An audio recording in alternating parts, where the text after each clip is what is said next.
Hello there, everybody. Good afternoon and good evening to you all.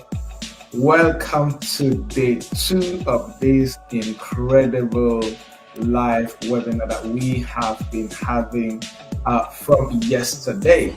And for people who have been here since yesterday, I'm sure that you had an incredible time with us as we sat down with the amazing Dr. Lilly to begin to dig deep into her new book, From Vows to Ventures, How to Create a Profitable, Successful Business Partnership for, married couples. And it's a book that everybody should be reading, that particular book, right?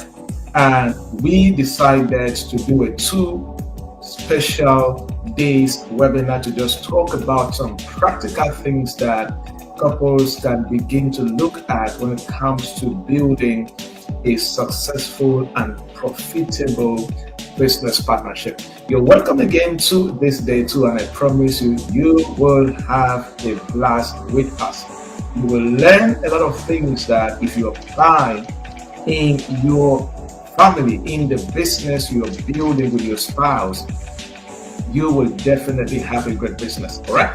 So let me know where you are joining us from. Go ahead in the chat box. Let me know the city and the country where you're joining us from as I get set to welcome Dr. Lilly on the show as we start digging deep. From vows to ventures, from vows to enterprise, from vows to wealth creation, from vows to starting a business and building a business. And please, if you were not here yesterday, just go on the Facebook page where you're watching this from, or go back on YouTube or LinkedIn if you're watching this on LinkedIn, and check yesterday's session, because we'll be doing a progressive teaching for questioning and practical, sessions that Dr. Lilly will be talking about based on what she has shared in the book. And the book is available on Amazon already, From Vows to Ventures, Creating a Successful Business Partnership for Married Couples. And I guarantee you, you will definitely have a great time going through that particular book. All right, without much ado, let me welcome the author, Dr. Lilly, on stage as she joins us on this special day too. Yes. Hi, Dr. Lilly, how are you doing today? I'm doing well, Dr. Joyman. It's so exciting to be here. Awesome. The moment I get on here with you, I just get happy. All right, so good to have you again for this day two as we continue to dig deep into this incredible book that you have written, and is available on Amazon, From Vows to Ventures. And your main objective in that book is to show couples how to create a successful partnership as far as starting and running a profitable business is concerned. And I want to add that this book is like an addition to another recently released book.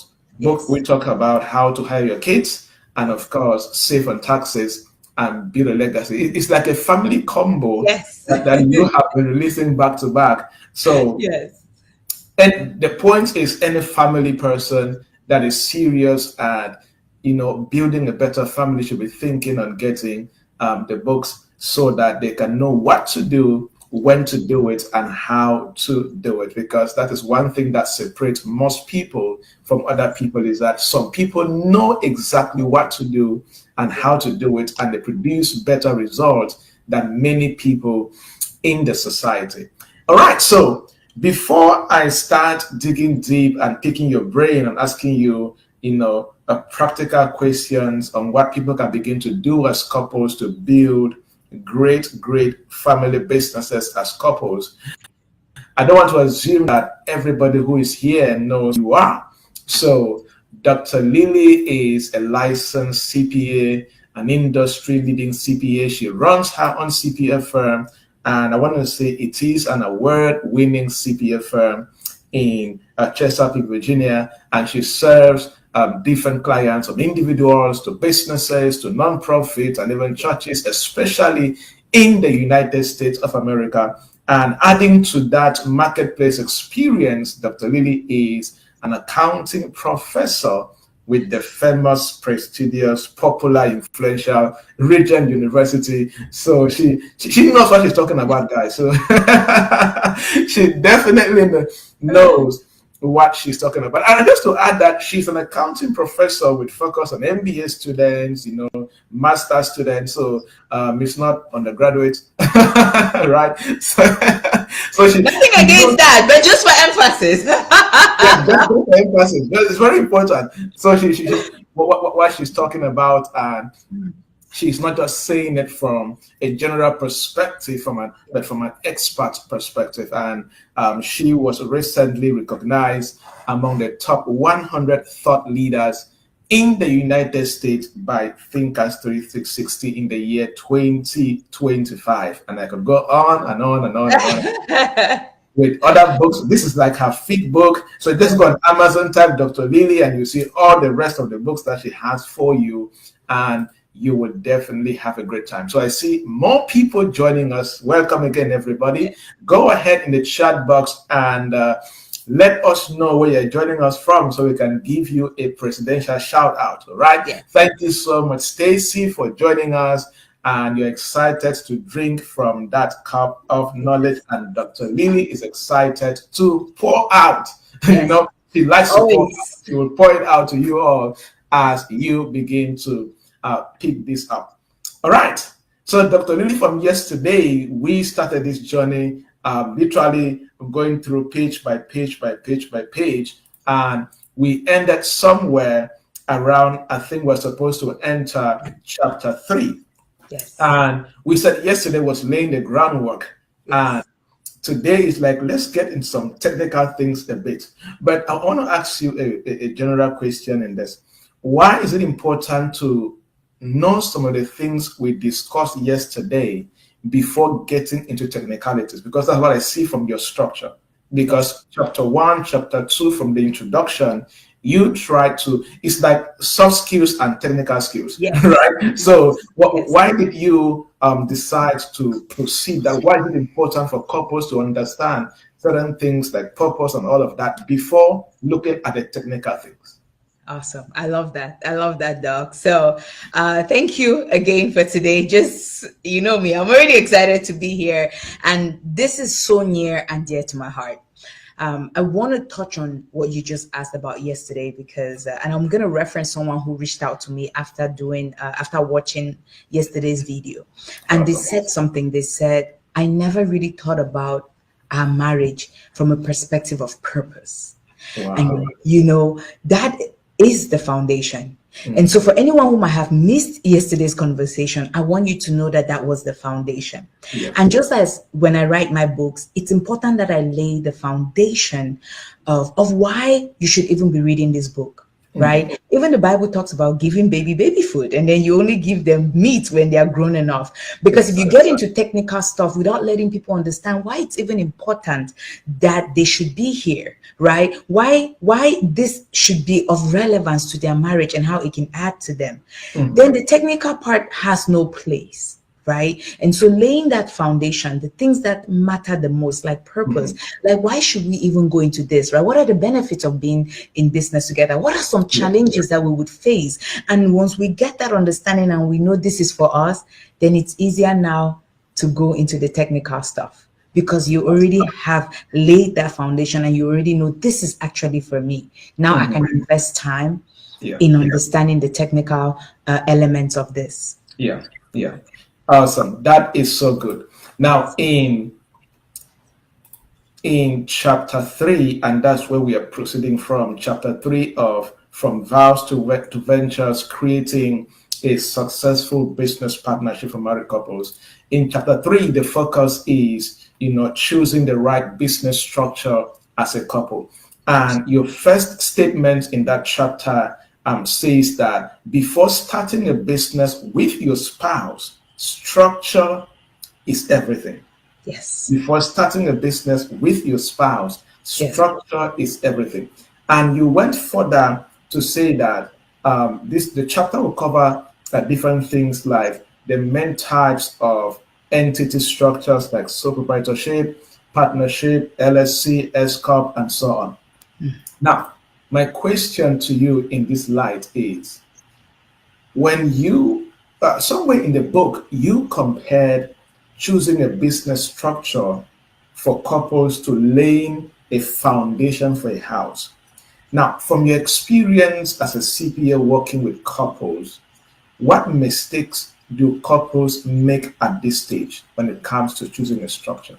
Oh man. Oh, you always have some good questions. Yes, dog. This chapter focuses a lot on structures. And when it comes to couples that have been in business, what usually happens is that they wake up, someone has a great idea and they're really good at this, and they decide they're going to go at this business. Yeah. But because they've not taken the time to talk to a professional, they don't understand how that structure is going to impact the way they do business, Yeah. how that structure is going to impact the way they get taxed, how that structure is going to ensure that they are protected in the case someone sues them, and moreover, how that structure is going to affect them if they choose to bring in investors or even get a loan from the bank. And lastly, if they choose to pass it on to their future generations, that structure is going to set the tone, right? And so what usually happens, the average person is someone goes on the SEC website, that's the Secretary of State, where every business is registered in the state that you live in. They go and they register an LLC and they're done. Now, here's the problem. This couple might actually be trying to seek funding from investors. But because they went and set themselves up as an LLC, now they are screwed, because investors do not invest in LLCs where they would have to report taxes either as partners, whether silent or active partners. They would rather invest in a corporation where they own shares, right? Now, another couple that might be thinking, okay, we want to have a 50-50 partnership. But they decide to start operating as a sole proprietor. Now, just in case something went wrong and it's just been under one business partner, under one of them, now the other person is kind of doomed, right? Because now, whether it's in decision making, if they never set those things right from the get-go, it comes and it affects them. So I always encourage couples that you want to make sure that you're in the right business structure for yourself. Sometimes you even have couples that want to pay themselves a salary, but they have set up themselves as a multi-member LLC partnership. They don't know that you cannot pay yourself as a salary, because when you're a partner in a partnership, you are not separate necessarily from the business. So whatever is the profit is considered what you paid yourself. So you cannot be employed by your business and pay yourself a salary. Now, you can have an agreement of something called a guaranteed payment that says you will get this amount of money for working X, Y, and Z hours or doing this job. But that is not necessarily a situation where you can write off, you can take payroll taxes out and the business pays for it. You have to pay those taxes on your personal taxes. So you see, there's an added layer of taxes that you owe. But now, if you decided to become an S Corp, what will happen in that S Corp setting is the couple now, even though they own the business, they can be treated as employees of their business. And so when their business hires them, the business can pay them a salary, and the business gets to write off their salary as a business expense, right? And then they don't have to carry that liability on their personal side. So when a couple goes into business without understanding these different setups, it comes to affect them down the road.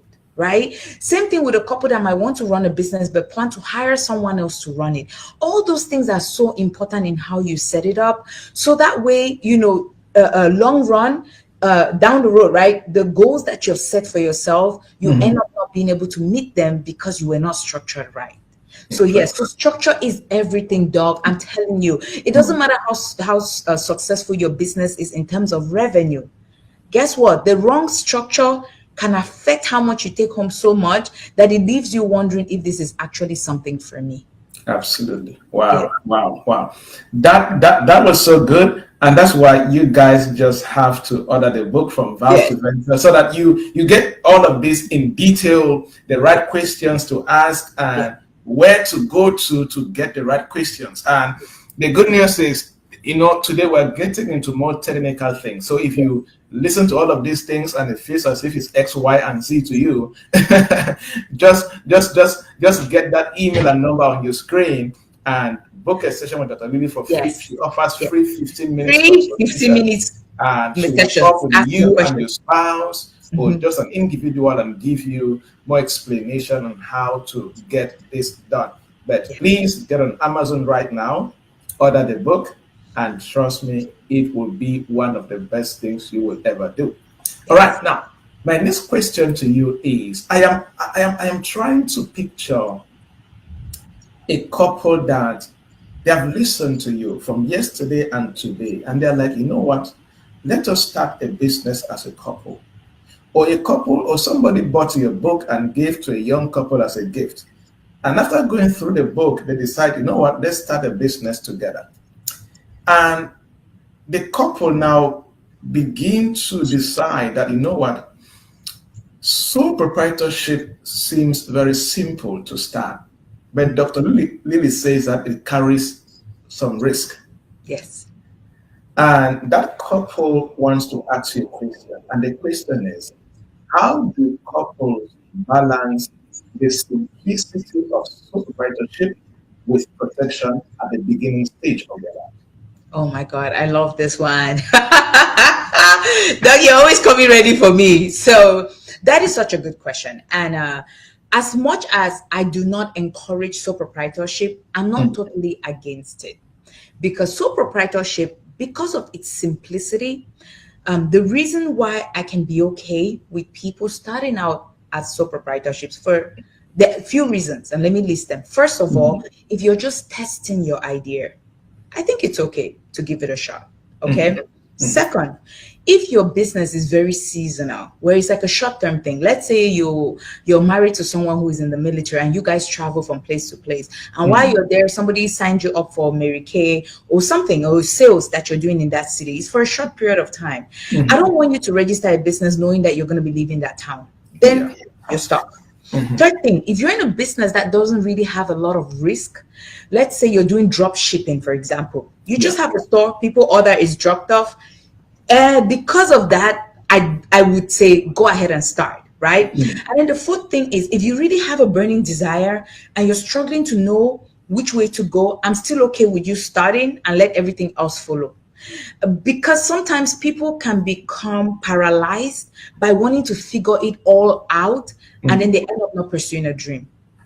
So for me, if you're not certain, start the business. mhm. Now, I'll tell you one thing with this country, it doesn't matter whether you register a business or not, your name and social security number are just as good, right? Yeah. You can Yeah. run a business using your name, your social security is a tax identification number. So long Mhm. as you start making money, Uncle Sam just wants you to report what you made, deduct your Exactly. expenses, and pay your fair share. So, Mhm, irrespective of what is happening, I would rather you start in that setup than to keep wasting time on a dream. Now, does that mean this is always the best way to go? No, right? And this is why. If you're going to start a business that you know that, like you're going into healthcare, there's high liability in healthcare. mhm. Or you're starting a daycare, there's high liability in daycare. There's no reason why you should start as a sole proprietor. Because if something went wrong and you were sued, they're going to come for everything, right? So Exactly. the first thing you now have to think about is protection. Okay. Mhm. Second thing, you're going into business and you have people in Cameroon or maybe in Europe that want to invest in your business, right? And they Yeah. say, you know what, you guys, we've known this couple and we love that you guys work well together. We want to invest in the business you're going into. Now, for you to set up as a sole proprietor, that's a risk because now if these people invest in your business and you guys make a profit, you and your spouse will be liable for the whole of that profit, which means you want to set up as a corporation. So that way, these investors can get their own share of their dividends and pay Yeah. their fair share of taxes as well. You see what Mhm. I'm saying? And then you Yeah. and your spouse can be paid for the work you do. So you can tell already that if a young couple had watched me yesterday and bought the book, my Mhm. first step would be now let's sit and talk about it. Where are you? Yeah. What is it that you have in your hands right now? And what kind of business are you trying to set up? Okay. Mhm. And then another thing too, Doc, when it comes to things like banks, right? Banks like structure. If you think about it, so if you're Yeah. starting a business where you know you're going to be, seeking a certain amount of loan, you do want to have some kind of structure and a track record. Mhm. Getting yourself structured like that helps you. And that way you can also set up a completely separate account for your business and start to build credibility with that. Mhm. So will I Absolutely. tell anybody to just rush and register a business? Mhm. No, I would say seek professional advice. And if you read my book, I have simplified it enough and I Yeah. showed you the pros and cons and what will work best for Exactly. anybody's situation. But Exactly. if this is going to delay you or prevent you from starting, start. Okay, always start. I mean, what business people do, if one thing Mhm. we know is nothing will ever trump action, Yeah. but at Yeah. least don't be reckless and don't be foolish if you find yourself in any of these scenarios that can Yes. expose you to liability, that can expose you to additional tax, or just Mhm. prevent you from being able to leverage resources that are available to you, like a loan from the bank. Absolutely. Yeah. Absolutely. Awesome. Awesome. Awesome. That is some good stuff right there. And you just said what I wanted to say after you finished talking was that one thing that you did in that particular chapter 3 was that under each entity structure you explained the advantages and the disadvantages, and something you also did was that you asked them some questions, and Yes. depending on the responses they give, the Yes. response they decide to give will determine if the Yes. structure is better for them. Yes. So I did. couple Yeah. A can choose LSC depending Yeah. on the expectations and objectives for the family. Yes. Couple B can choose a sole proprietor, or a corporation Yes. depending on Yes. what they want to achieve as a family. So there are some questions there to guide your discussion as a couple, right? Yes. And even if you're coming to meet Dr. Lilly as a CPA right now, or you're going to meet your CPA, you are not going blindly. You are going after a proper discussion between you two Yes. as couples. Thank you so much, Devine. I hope I am not butchering your name. Thank you for being here. Thank Yes. you so much, Annabelle Neva. Yes, she's Yes. confirming protection is Yes. important. All right. Book firm says, send me the Amazon link for the book. I am getting my copy. All right. The Amazon link will drop check on the description of this video on YouTube. You see the Amazon link of the book there. Just click that link and Yes. you will get in that. Oh, I love this from Family Man. My Thank you. wife and I are watching and taking notes. Oh my Thank you. goodness. I wish I could give you guys a double shout out. All Yes. right. That's so good. And thank you for Thank you. letting us know that it's a family matter between. Yes. It All really is. right. Yes. Now I want us to jump to chapter 4, Okay. which talks about taxes. And Yes. the name of that chapter 4 is Tax Strategies for Power Couples, right? Yes. So it's like a motivation to me, all right? Yes. And Uh-huh. there are so many powerful insights in that particular chapter 4. Yes. And Yes. you said smart tax planning can turn your business as a couple into a wealth building engine. And in Absolutely. this chapter, you covered strategies from income shifting to deductions. So many beautiful things in this chapter 4. Yes. Now, but there is a statement you made that I want to ask you a question from there in that chapter 4. You said love may bring you together, but strategy will help you to stay afloat. Yes. Right? So love is good, guys. Yes. But if you want to stay afloat financially and build Yes. wealth, Dr. Lilly says strategy is superior to love. Absolutely. All Absolutely. right. All right. So my question to you is, because when I read that particular portion of the book, you don't just talk about tax strategy as a way to save money. You talk about tax strategy as a way of protection. So I see tax strategy as a form of protection and a form of saving money. Yes. So why is it important for couples to look at tax strategy in their business? not just as a way of saving money and having more money, but as a way of protecting what they are building. Why do you see from that perspective? I don't know what kind of brain you have. Sometimes you ask some good questions. I'm like, dog, that was a good one. That's such a good question. Oh, somebody hold me. I'll just get excited now. Okay, so for anyone listening to this, like, tax strategizing is really what flips the script for anyone who is building a successful business. Okay, I always lay the foundation to business owners now, especially married people watching this, that the tax code was meant to benefit two groups of people. I kid you not: business owners and real estate investors. Hear me out. If you're a business owner, the way you pay taxes is very different from someone who is an employee. Okay, when you're an employee, what happens is you earn income, right? You get a salary, they take out taxes, and then you spend what is left. But when you're a business owner, what happens?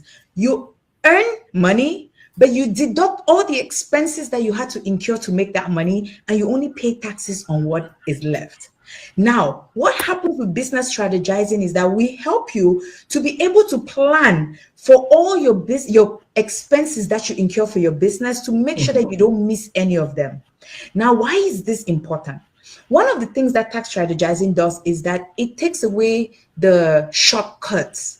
You go to someone like me who is a professional, who understands the tax code for you. And what we do is help you know how to leverage it for you. So as you're building a successful business, you're not giving that money to Uncle Sam, but you understand the way that taxes work, so that the money that you're making, you're able to save it and reinvest it in your business. So not only are you saving money, but now you're also preserving your business and you're protecting it because you're reinvesting in your business. Okay. Now let me give a very simple example. We talked about structure. So if you and your spouse, you go into business and you're in a basic partnership, you cannot pay yourself a salary because partners do not take salaries. But if we were to make you an S Corp, this is what will happen, right? Your business, even though you own it, can hire you and your spouse as employees. When your business pays you, that becomes an added deduction for your business. Now, let's talk in terms of numbers, okay? Your business as a regular partnership makes $100. As an S Corp, $100. But then now you cannot deduct your pay in a regular partnership. So if you had expenses of $30, your profit is $70. You and your spouse get to pay taxes. On $70, you pay self-employment taxes, you pay income taxes. That can be pretty significant, right? And you're paying both federal and state. But if you were an S Corp, now you made $100. You had business expenses of $30. You and your spouse both took $20 as payroll. That's $40 joint. Now your only profit is $30 because now you had business expenses of $30. You had payroll or salaries of $40. Your profit is only $30 and you only pay income tax on that $30. So now you see how just by us changing your structure, changing how you treat expenses, now causes you guys to be able to get more money back in your family because you're getting a salary out of your business and you're paying less taxes. So that is how you're able to protect your business, because when you're able to preserve what you're making and you can reinvest it in your business, you're protecting your business. And because you're not committing fraud and you're doing it the right way, you're able to stay in business the long haul. And then the better part now is that you have saved taxes, which means your family gets more out of it. You can put more back into the business and you can continue to build this empire that you guys are in. So tax strategizing is so important, right? So I just showed you how a profit of $70 that you could have been paying 15.3% of self-employment taxes, income taxes of maybe 28%, and then state taxes of maybe 6%. You switched it around, and all of a sudden you only have that profit of $30 that you're paying income tax on. So you see how we just did, that is what strategizing is all about, you guys. So as a family business, it's crucial that you're able to meet with a professional that can help you put these strategies in place to, yes, protect your business because you're doing it the right way, and of course, save your money. Absolutely amazing. And again, I know some people listen to this, you see, Dr. Lee can flow on this, and you feel as if you wish that You should get her brain and understand why she's saying better. But if you just sit with her, get the book, trust me, a lot will begin to shift and you'll understand what to do, how to do it, and even when to do it, right? Because Yes. the right deadlines are very important in all of this stuff that we're talking about. Doc, I don't mean to interrupt you. Let me give another simple example of what tax strategizing. Okay. Yeah. Every family meets during Thanksgiving. Yeah. Every family. Now think about it. If you and you and your wife, you're in business now, okay? You meet with family members. What if you guys decided that okay, during our Thanksgiving, we're going to hold a board meeting. You invite like 3 of your family members to join you in your board, and you document that, right? During your Thanksgiving meeting, family get together, you set aside time. You have conversations about your business. How can we improve this? Doc, you have some travels this year. How can we structure your international travels with different conferences here? And everybody puts their head and works together. What just happened? Your Thanksgiving meal now can become a business deduction. Your travel to that wherever you guys chose to meet becomes a business deduction, right? That's strategizing right there. Now you've just turned a family gathering, incorporated business in it, and now you're getting those additional write-offs. Just thought I should throw it in there. That's so good. That's so good. Yeah. That's so good. Now, in around page 40 of this chapter 4, you under this topic of tax strategy moves for power couples, you talk about income shifting, income splitting, and all of that. Now, I want to focus on income shifting. Why is this strategy particularly effective for couples?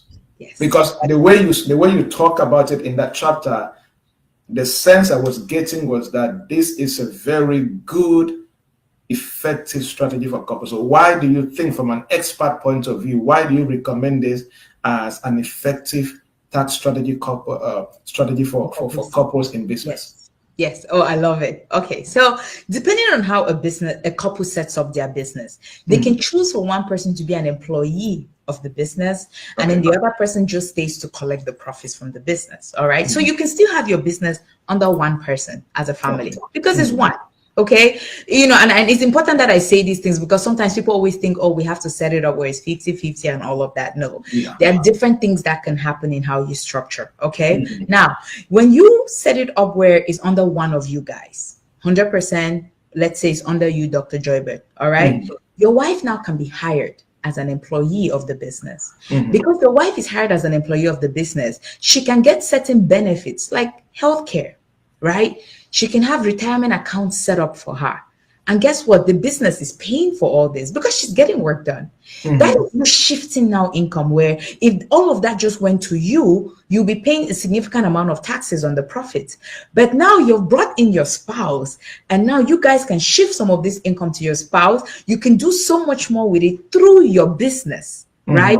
You can set up even reimbursable medical plans, for example. That's all the different things that you can do when it comes to strategizing for your business. So it's like taking now this income that could have been treated a certain way, putting it under the other spouse, and it changes how it's getting taxed, right? Absolutely. And what the business can carry as an expense. So yes, those are really some of the things that we encourage when you're in a business with your partner, is you leverage all these strategies that allow you to be able to, again, protect your business and of course save so much in taxes. Absolutely. That is so good. That is so good. All right. The people asking for the link to the book on Amazon, just check. I have replied to people with the link. You'll just check in the comment section. You will see the link. Just click to Amazon. Please write a good recommendation, leave a 5-star review with all this beautiful gist that Dr. Lee is giving for free. Let us respond with love and support by writing a good review, because I can tell you, I am asking the questions, so it means I sat down to read this book, right? So I can ask objective questions, okay? So I can tell you this book is good. It's good. You will learn so much from this book. So I'm giving you a heads up to write a good review even before reading. And of course, listening to her talk is enough proof that, have the confidence that you pick out something that makes sense from this book. All right. While I was reading this book, From Vows to Ventures, you did mention about the Augusta rule. And it is one of those strategies that I think it is very important for couples to know and how to Yes. practice in their business. Now, why do you recommend a Augusta role to married entrepreneurs who are Yes. running a business? Yeah. Oh my God, that's so good. So first of all, I have to start by saying this is one of those rules that have been abused significantly on social media, because someone hears it and they just rush to social media to talk about it, but they don't really give people enough insight. Okay. So to start, the Augusta rule is a tax strategy that allows you to rent your home to your business for up to 14 days. Okay. Your business gets to pay you for using your house. Your business takes the write-off as a business deduction, but you as the owner of the home, you don't have to report that income. So long as it's not over 14 days, once it goes to 15 days, now it's treated as rental income and you have to report it. All right. So now the tricky part with this is, Doc, for people who are single member LLCs or sole proprietors, the IRS calls them it uses a term for them called disregarded entity. A disregarded entity means you and your business are not separate from each other. So you cannot rent your home to your business when you're one. So you see now why I say people abuse this sometimes, because they tell you, but they don't explain that not everybody can use it. Exactly. Now, for partners, because when you go into a partnership with your spouse, your business taxes are reported on something called a Form 1065, which is like an informational form, but you file your taxes first, separate from your personal. Okay. Because of that, and because of how you're set up, you guys now can take advantage of this strategy. Okay. What happens now is you have 14 days in a year. You and your spouse can choose every month to hold a board meeting. Okay. You remember how I say you can even incorporate you could bring in some of your family members. You can hold a board meeting. You can hold a mastermind. Okay. Now, on the day that you're holding this meeting, check online. How much does it cost to rent maybe a hotel conference room in that price, or maybe an Airbnb around that time? I always tell couples, hold your board meetings around when there are like holidays or big events happening where the prices of conference rooms or Airbnbs, they go up, because you have to go by the market value of that day. So you take that value and that becomes the amount that you're renting your home to your business for that day. Document all the activities that you guys do, and then you invoice your business. Now your business pays you for using your home for that meeting. You do that once every month. You can, if you have staff members, you can hold one of those. You can do a training session. You can bring in someone to come and train them. You can do a mastermind. Like I said, you can hold a board meeting. Just document all of this. In addition to renting your home, now you have food that you guys are going to buy. That is a business expense as well. Absolutely. Now you did that once every month, and then during the holiday, you can hold a couple more, right? Like maybe a Christmas party, maybe something like that. That's 14 days for you. Now, if each of those days you were renting your home to your business for, let's say, $1,500, or let's say $2,000, that's 24,000 of business expense that your business pays you, and you don't have to report that income, and your business gets to write off the deduction. Yeah. You see how incredible that is. Now, the difference is this, and I need to emphasize this because I just said people abuse this. When you use this strategy, you cannot write off the home office anymore. So people that have a home office, normally you can write off the expense of having a home office, where you calculate the percentage of your home office, and then you use that percentage to apply to all your home expenses, like your mortgage interest, your utilities. Between me and you, when you add those numbers, it's usually lower compared to when you rent your home to your business. So that's an incredible strategy that your business can actually leverage, to not only transfer now money to you guys that is tax-free to you, but it's a business expense. And now you didn't have to go pay for a conference room to hold your board meetings. You use your home. So it's just, you see, one of those strategies, and I have it in there. We have a template you can scan and be able to download it, that you can use to invoice your business for the rent. Exactly. And so all of that is in there. You can even hold board meetings. We have templates you can download and use to document your board meetings as well. Yes. That, in short, you did an incredible job to just make sure that the people going through the book have everything that they will need. So when you get to that chapter 4, you will see templates you can scan and download for free, people, for Yes. free, Yes. and use it with your spouse. All right. I want us to jump to chapter 5. And chapter 5 talks about your kids building wealth and building legacy. And I want to say that you have a separate book that was launched about 2 weeks ago on Yes. this Yes. topic in particular, how Yes. to hire your kids, save taxes, and build a legacy. Yes. So if you are a family man, a family woman, you have kids and you want to start a business, or you already run a business, you want to know how to legally, incorporate them into the business and pay them the right way, Mm-hmm. then you should be getting this book. All right. So I will not spend a lot of time on this chapter 5 because we did a 2 days masterclass and webinar just talking about Yes, we how to did. hire your kids, save taxes, and build a legacy. So if you're here for the first time, just go on Dr. Lilly's Facebook page, go on the videos, you will just see the live sessions that we did on this particular topic, sit on it, and also order the book. You can scan on your screen and, of course, get the book. It will give you practical step-by-step process on how to hire your kids, save on taxes, and work with them together to build a legacy. But from this chapter 5, I have one question for you, and then we can go to the next chapter. Now, you talk a lot in this chapter about legacy, kids, and legacy, kids, and legacy. So you are thinking generational Yes. as far as this chapter is concerned, and I think that's very good, especially in the African community and the Black community. We get to be very immediate minded. We struggle to transition what we're building to the next generation. And so, how does involving our children in our businesses, how does this strengthen generational wealth, and why should families not ignore this? Oh, dog, that's a good one. That's such a good one. It's very important that when we start these conversations that we do acknowledge that our kids are individuals on their own. Exactly.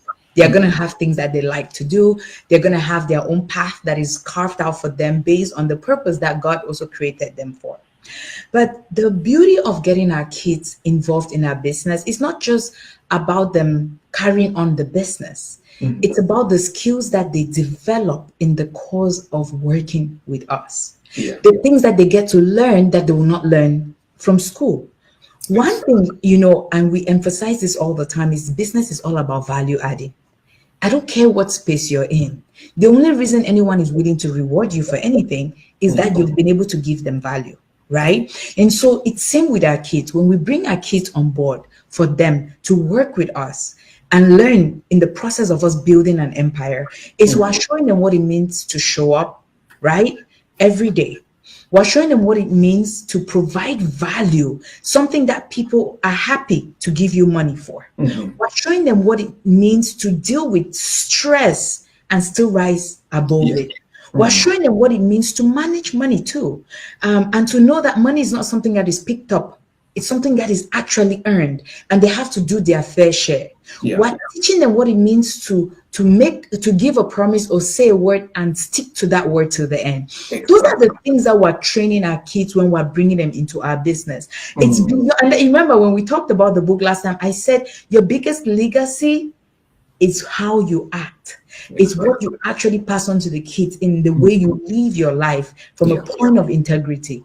Because the kids, when they get to experience this, it doesn't matter what space or field they find themselves, those attributes will completely transform their lives and be able to transfer, right? That's why they say success is all about who you become in the process. It's not really about the money you make. Because once you become a person of value, it doesn't matter if you lose temporary material things temporarily, jeez, but you can always gain that because you have become a person who is driven who is teachable, who is willing to rise above, who can understand dealing with customers, dealing with difficult people, managing money, keeping good records, paying taxes on time.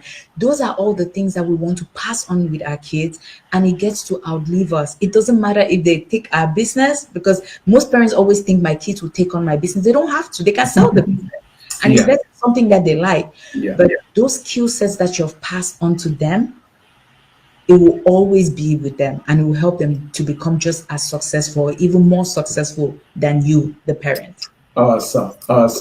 Thank you so much. And I think when parents get this book and on Vows to Ventures, like the questions that you suggested at the end of the chapter to help them start conversations, I think those questions are very powerful.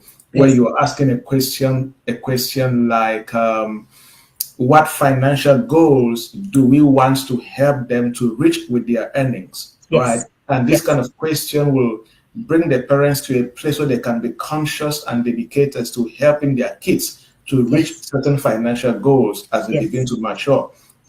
Another good question that you asked in that at the end of that chapter was, how can we use this opportunity to teach them about purpose, giving, and investing? And I think it's something that many parents don't consciously ask, right? That they just, as days come and go, they're not conscious on, what are we really teaching our kids in terms of some key values as far as life is concerned. All right. Thank you so much, everybody, for jumping in. I see Dr. Kalizet. I can't wait to read it. Dr. Lilly, yes, please get the book. Family Man is confirming with you. Well said. And Derek Beeman says, for those who are not Cameroonians or Nigerians, he's speaking broken English. So I'm going to read exactly. He says, I go order the book. Now business, lack now. So I dare go come. Derek is saying he has the money to buy the book. He has a wife already. The problem is the business now. See, once he answers the questions with his wife, he'll know what to do. Exactly. You will know what to do. All right. Well, let us jump to the next chapter of this book as we get to round up in the next 10 minutes. Chapter 6 is very, very interesting chapter, right? You say balancing love and the ledger. Those who have accounting background understand what that means, right? But how do you balancing love and the ledger, managing roles at home and in business? Yes. And your first line in that chapter says that mixing marriage and business can blur the lines. Yes. But love and ledger must be managed separately. I just love the language, right? Yes. Now, here's my question to you under this amazing topic. You said somewhere in that chapter, it sounded like a warning to couples, and I loved it. It sounded like a warning so that we don't feel as if it's all going to be good, beautiful vacations, flying private jets, and then right? Right. You said that your marriage is not your business, and your business is not your marriage. That's such a powerful statement to make. And that's such a powerful reality check for couples to know. Your marriage is not your business. And your business is not your marriage, even though you guys are in charge. Yes. Right? So, from your experience in dealing with couples that run a business as their business CPA, how can couples enforce this in their daily life? How can they come to that place where they understand that, look, our marriage is separate from the business. Yes. Business separate from the marriage, but yet we are involved in the two at the same time. Yes. How, from the experience, how do you help couples to understand, especially when it comes to this business thing, and managing it the right way so that it doesn't cost them their marriage the wrong way? I love that. Oh, Doc, I love this. Oh, I love it. It comes down to one word: boundaries. It comes down to boundaries. We touched quite a bit on that yesterday for someone who didn't get a chance to watch it. But, the confusion people usually have is because we love each other and we came together, we're married, and we're making it work every day. They think they can just take that attitude to business. Unfortunately, business doesn't work like that. You go into business I don't care whatever you're into. At the end of the day, it's because you want to make money. And in order to make money, certain things must fall in place. One of them is you must have a good product or service that you're offering that is adding value to the lives of people. Exactly. And then you must have people who are interested in what you want to buy, right? And are willing to pay you a certain price. And then you must have your expenses manageable enough that you can make a profit after you deduct your expenses, okay? In order for all this to happen, for you to see a profit, you need to have structure. You need to have certain things in place, like you need to have the right people who are providing the service. You need to have the right people managing the books, and you need to have the right people dealing with customers, right? As you can see, you don't have to deal with any of this in your marriage. Because your marriage, as much as, yes, we want to build a happy home and have kids, the difference is we don't owe that to anybody outside of the four walls of our home. And so we have to shift that mindset when it comes now to building a business, because all of a sudden so much more is expected from you, and you cannot just wake up and think, because every day I wake up and drop my clothes on the floor, maybe my wife or my husband picks it up, means I can just drop things like that in the business and they're going to fall in place. Exactly. It cannot happen, right? And so in order to ensure that those things are separate, like we said yesterday, we need to make sure that there are clear job descriptions. Very clear job descriptions. In the home is a lot easier, because again, if you're a Christian, the way it functions is the husband is the head of the family, the wife is next to him, and then the kids, okay? But again, we have this order that we want to live in honor of God, and it works very well at home, except when it comes to business, our first focus is who is able to fit in what role to make sure that we're delivering service, adding value that people are willing to pay us for, and also have structures to ensure that our expenses are managed so we can actually have a profit to have a happy home. And so, Doc, that is where now we have to shift our mindsets.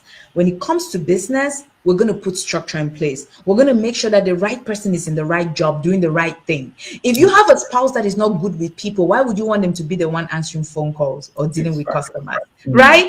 Maybe they are really good with technology. They're good with Excel spreadsheets. Let them manage the books. But you see, you cannot just think because in our home, if one person doesn't do it, the other person will do it and it's okay. Business doesn't work like that. Everybody must pick up their slack. Another thing with business is that we have to hold you accountable when things are falling, right? In the marriage, every now and then love can cover, like love covers a multitude. No, it cannot do that in business because your profits will suffer, right? So I think it's very important that couples keep this in mind. The fact that you're married does not mean that having a loving home is going to automatically grow over into running a successful business. We will need to start by having the right business structure, ensuring that the right person is doing the right job that provides the right kind of service and value to the public that they're willing to pay us for. We'll be able to manage our expenses. Back home, if you're not, maybe at home, you don't care about who is managing the books. We have salary coming in, we pay bills and we're done. With business, it's very different. It's very different. So the right person has to manage it and to ensure that we stay afloat.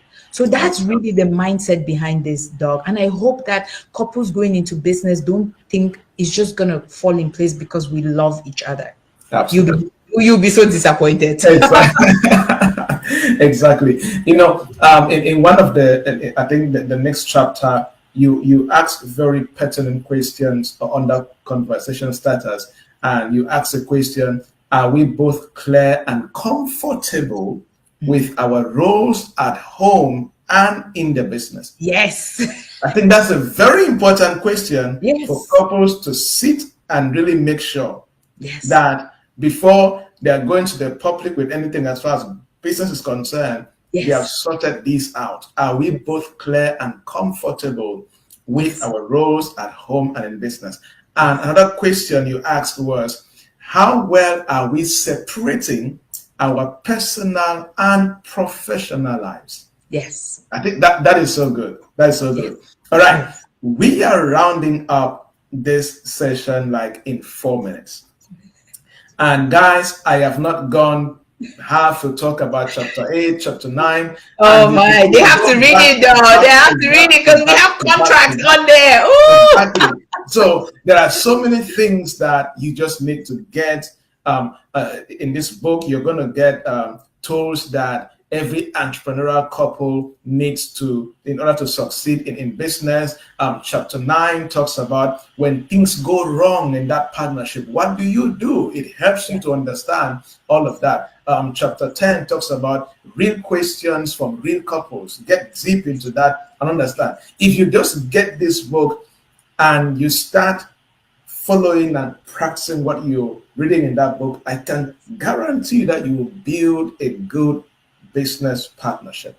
Yes. All right, Dr. Lilly, before we end this special masterclass to round up this special online launch of this your latest incredible, insightful book on From Vows to Ventures, let's say a couple reads this book in 2025 and they were thinking of doing something different next year to move their family forward. And if you meet them after they have read the book and they started something, what expectations would you like to see in their marriage and in their business? Oh, I love this. I love this. Oh, yes. So the first thing I would like to see is that they have understood what it is that they want to do and why they want to do it. The second thing is that they would have been structured correctly. That means before even starting out, they made sure to register their business in the right entity structure. Absolutely. The third thing is they would both be operating in the areas of their strengths, which means their business would take off much faster than a couple that kind of had to figure it out along the way, because this couple would have had deep conversation. Guys, when I say we have some good questions in that book, I put very insightful questions there. And if a couple really goes through and they answer those questions, they're going to go into their business very differently. And above all, I even have a contract in there, right? So that they can understand what it means to go into a partnership. Because going to a partnership is not just about saying we're doing a business. We also need to have certain things in place for what happens if we want to shut down the business. What happens if we get divorced? What happens if something goes wrong, right? We want to have those in writing. Also, if I wanted to take money from the bank, what's the limit I can take without my spouse's knowledge? Because, back in the days, people would go and empty their account without the spouse knowing. And then, and so the banks now started to insist that you have a partnership agreement. And so, if a couple goes through this book, Doc, I promise you, they would be literally set up for success. I can guarantee that they would be set up in a way that they will go into this, they will save themselves at least 5 years that other people who went into business trying to figure it out along the way did. And it would help them not have the kind of resentment that I see couples that went into business not knowing what they were doing, what they have, which is kind of one of the reasons I wrote this book, because every time couples will come to me, there's been a lot of resentment because there's been a lot of stuff they didn't understand, things that they never started doing right from the get-go. And so it catches up with them later on. And because they are not really able to communicate that effectively to their spouse, because they don't even know what it's supposed to look like. So resentment builds. And the other person who is making the money happen also may not even know how to explain, things differently, because they're just focused on making money. There are all these other things. So it's my hope that if a couple reads this, not only would they have set themselves up for success, building a really good business, but they will balance it so well that it doesn't affect their marriage. As you can see, if you read the book, I really point out that for certain couples that cannot turn it off, find a way to not bring business home all the time, because you never want to lose the romance and then the other person starts feeling like you're only with them because of the money that they can bring in the business. You see it happen all the time. People are like, he can't stop talking or she can't stop talking, and I just want my wife back, I want my husband back, can I just have that? So make sure that you also have date nights, because at the end of the day, you had a covenant before you went into business. And that should be the number one thing, because your love should be the driving force behind everything before anything else. And lastly, Doug, one thing we didn't touch on yet, because of course we want them to get the book, is if the couple went through all the book and realized maybe business is not for us, but we want to give back to the community, there's a whole chapter and questions that will help them set up a nonprofit that go ahead and still fulfill their purpose Mhm. and live a very fulfilled marriage, doing things Awesome. differently. So that will be my hope, that any couple who gets this book will be 5 years ahead and doing what they really love and Yeah. changing lives in the process. And yeah, Awesome, awesome, awesome. That was so good. There was no better way to end this particular live streaming today. And again, thank you so much to everybody that sat throughout the live, and those who started and left, and those who came back, and those who are going to watch this later on. This is definitely something that you need to sit on, get the book, yes, get it as a gift for somebody, maybe end of year gift, Thanksgiving gift, right? There are so many marriage anniversary gift, yes, birthday gift for a husband or a wife. absolutely. It's one of the best gifts that you can get and give somebody. So thank you again, everybody, Yes, for being part of this live absolutely. session. And we were so excited to have all of you to be part of us. Doc, And I hope there were again, no questions that we missed on. no, no. Okay, okay, okay. Yes. So again, this is the QR code. Scan it, or just go on Amazon and type "From Vows to Ventures" by Dr. Lilly. That's the only book you're gonna see with that nice title, right? And you That can nice get it. cover. Yes, a green cover, and of course with two beautiful rings representing you and your wife or husband. And of course, sit on it, send us a review, send an email, send a text, book a free consultation session with Dr. Lilly, and she will Yes, happily, take advantage of happily that. connect with you. Yes. All right, Yes, everybody. Thank you again and have a great time. yes. Thank you guys so much.